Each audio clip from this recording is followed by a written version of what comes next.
Iran की दरख्वास्त उत्ते मुलाकात अज दोहा विच होवेगी। दोहा मुज़ाकरात अहम ने। वेखते हैं की होंदा है। अमरीकी सदर डोनाल्ड ट्रंप ने ओवल ऑफिस विच मीडिया नाल गलबात विच आखिया ईरान जौहरी हथियार ना रखन उत्ते रजामंद है। पेट्रोलियम मसनूआत दी कीमतां आलमी सतह उत्ते थल्ले आ रही ने। तर्जुमान वाइट हाउस कैरोलिन लेविट दा आखना है विटकॉफ ते कुशनर ईरानी हुकाम नाल मुज़ाकरात करनगे। ट्रंप अमन मुज़ाकरात नूं अंजाम तक पहुंचाना चाहते ने। ईरान दे नाल मुआहदे तो मुतालिक अपने वादियां उत्ते कायम है। ईरान दे नाल तकनीकी ते आला सतह दे मुज़ाकरात अकेले वेले होणगे। तिजारती बहरी जहाज़ां उत्ते हमलियां दा भरपूर जवाब देण दी भी धमकी।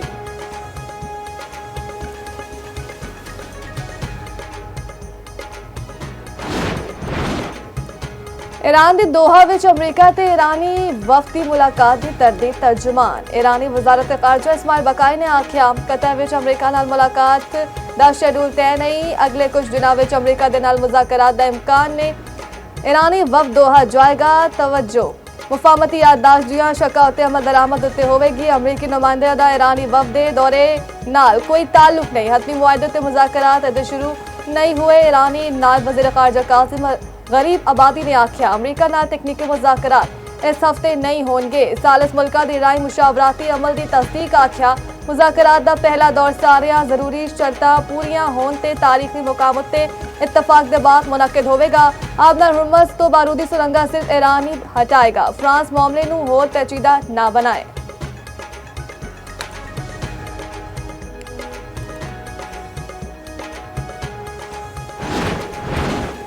अमरीका ते ईरान विचकार मुफाहमत दो तरफा जिम्मेदारी है। अमरीका मुफाहमती याददाश्त उत्ते अमल करे। ईरान दी अपनी जिम्मेदारियां पूरी करेगा। ईरानी सदर मसूद पज़ेश्कियान कहंदे ने बेबुनियाद धमकियां दे बजाए अकल ते दानिश नूं तरजीह दित्ती जाए। मुज़ाकरात विच बाहमी एतमाद ते मुआहदे उत्ते अमली आगे वधन दा रास्ता है। कतर विच मुंजमद $6 अरब छेती ईरान नूं मिल जाणगे। ईरानी जौहरी हथियार हासिल करने की ख्वाहिश नहीं रखता। ईरान दियां जौहरी सरगर्मियां मुल्क की पॉलिसी के मुताबिक जारी रहनगियां।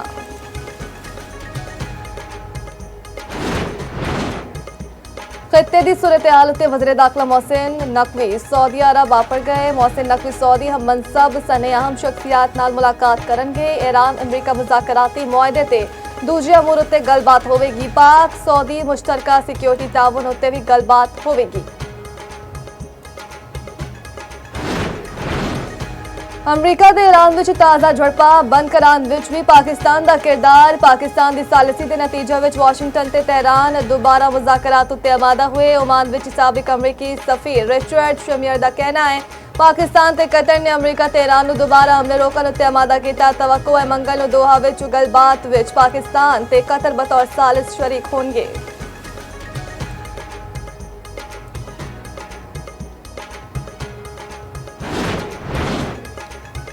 वज़ीर आज़म बन के इख्तियार इलाकियां नूं मुंतकिल करांगा।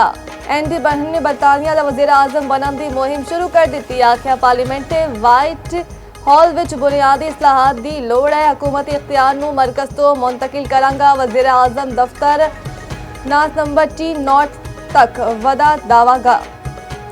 बिजली पानी रिहाइश एनर्जी ट्रांसपोर्ट उत्ते अवामी कंट्रोल होवेगा। बरतानिया हाउसिंग ट्रैप विच फंस गया है।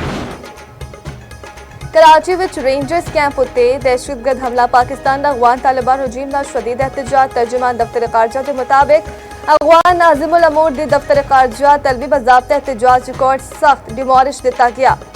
उसी नौयत एहतजाज अफगानिस्तान विच पाकिस्तानी सफीर अबैदुर रहमान नज़ामानी ने भी रिकॉर्ड कराया। तर्जुमान के मुताबिक कराची विच हमले विच अफगान चोरी मुलविस ने हमलावर नूं गिरफ्तार भी किया गया। अफगान हुकाम तो मुअस्सर कार्रवाई ते पाकिस्तान के तहफ़्फ़ुज़ात दा संजीदगी नाल नोटिस लेने उत्ते जोर।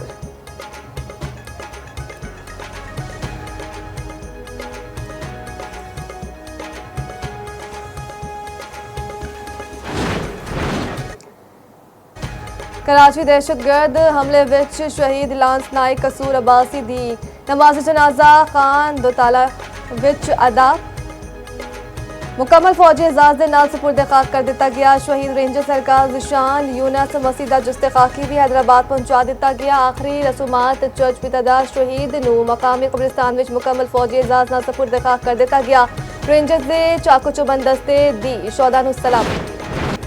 गुल प्लाजा विच इंतजामिया की गफलत 72 अफराद की मौत का सबब बनी। कराची पुलिस ने सानेहा गुल प्लाजा का चलान प्रोसिक्यूशन के कोल जमा करा दिता।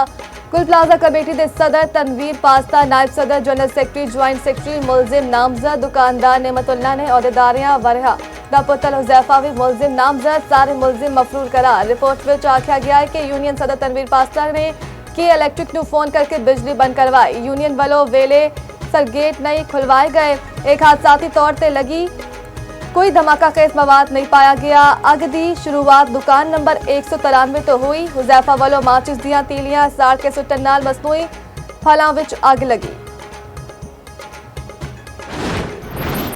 पाकिस्तान दे ब्राजील विच फुटबॉल दी बाहर लियारी विच ब्राजील दी जित उत्ते जशन, हर कोई खुश। ब्राजील ते जापान दा मैच वेखण लई लियारी स्टेडियम विच रश लग्या रहा। मेयर कराची मुर्तजा वहाब ने नबील कबूल भी आपड़ गए। मुर्तजा वहाब ने आख्या लियारी आले फुटबॉल नाल मुहब्बत करदे ने। अज दा मंजर भारतीय प्रोपेगेंडे दा उलट है। वेनेजुएला विच जलजले नाल हलाकतां दी तादाद 17 तो वध गई। 5000 बंदे जख्मी, 69,000 बंदे अजे तक लापता ने। जलजले के 4 दिहाड़े बाद 2 बच्चियां सने 4 बंदे मलबे तो जिंदा मिल गए। हुण तक जिंदा मिल जाने वाले अफराद की तादाद 33 हो गई। सैकड़ा बैनुल-अक़वामी फौजी ते मकामी दस्तियां दी इमदादी कार्रवाइयां जारी। अक़वाम मुत्तहिदा दी 10,000 लाशां दी बैग दी तैयारियां। अमरीकी इदारे के मुताबिक मौतां 10,000 तो 1 लाख विचकार हो सकती हैं। यूरोपीय यूनियन ने जलजिला मुतासरीन लई $50 लाख की हंगामी इमदाद जारी कर दी। चीन दा भी $14 मिलियन की इमदाद भेजन का ऐलान। यूनिसेफ का आखना है 18 लाख मुतासरीन को इंसानी इमदाद की लोड़ है।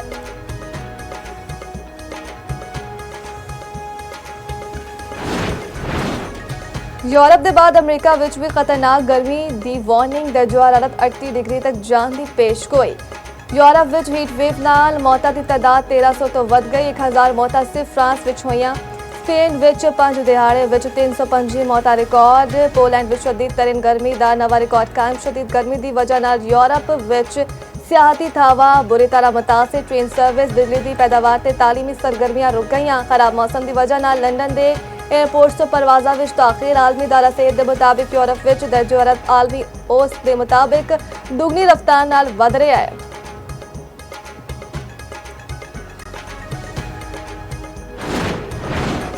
कल तो मानसून बारिशां वसन गया। महकमा मौसमियात ने गर्मी तो 27 शहरियां को खुशखबरी सुना दी। पंजाब, कश्मीर ते केपी के विच शदीद बारिशां दा इम्कान। सिंध विच 3 ते 4 जुलाई नूं गरज चमक नाल बारिशां मुतवक्के। पहाड़ी इलाकिਆਂ विच लैंडस्लाइडिंग, नदी नालियां विच तुगयानी दा खदशा।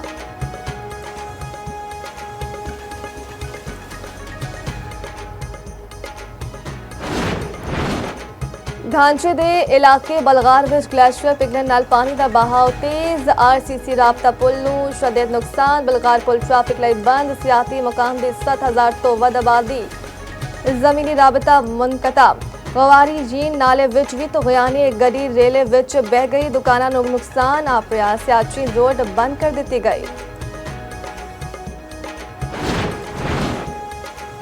पंजाब हुकूमत ने जहाज लिता है। ऑपोजिशन रुकन के सवाल उत्ते सीनियर सूबाई वजीर मरियम औरंगजेब ने आख्या जी लिता है। पंजाब हुकूमत के कोल हमेशा तो जहाज थी जनू आप अपग्रेड किया गया है। असी 50 रुपए दे हैलीकॉप्टर विच बनी गाला तो वजीर आजम हाउस नहीं जानते। पंजाब हुकूमत ने आवाम की खिदमत जहाज लिता। उस वजीर आला लई लिता जिहड़ी एक दिन विच कई शहरां दा दौरा कर दिया ने। अज पंजाब के वजीर आजम वजीर आला आवाम की खिदमत लई हर थां मौजूद है। स्पीकर मलिक अहमद खान नाल सीनियर वजीर मरियम औरंगजेब की मुलाकात। मलिक अहमद खान ने पंजाब असैम्बली लई तरक्याती मनसूबे उत्ते वजीर आला का शुक्रिया अदा किया। दूजे पासे पंजाब हुकूमत ने हैबिचुअल ऑफेंडर्स बिल 2026 रोक।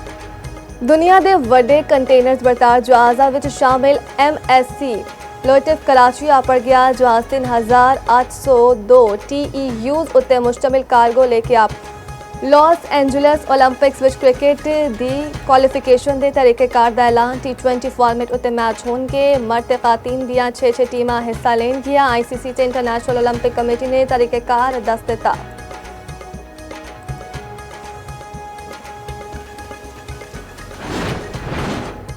ते अज दुनिया भर में शहाबी पत्थरां दे खतरात दा आलमी दिन मनाया जा रहा है। दिन मनाने का मकसद जमीन नु खलाई चटाना तो लाहे खतरात बारिश बेदार करना है।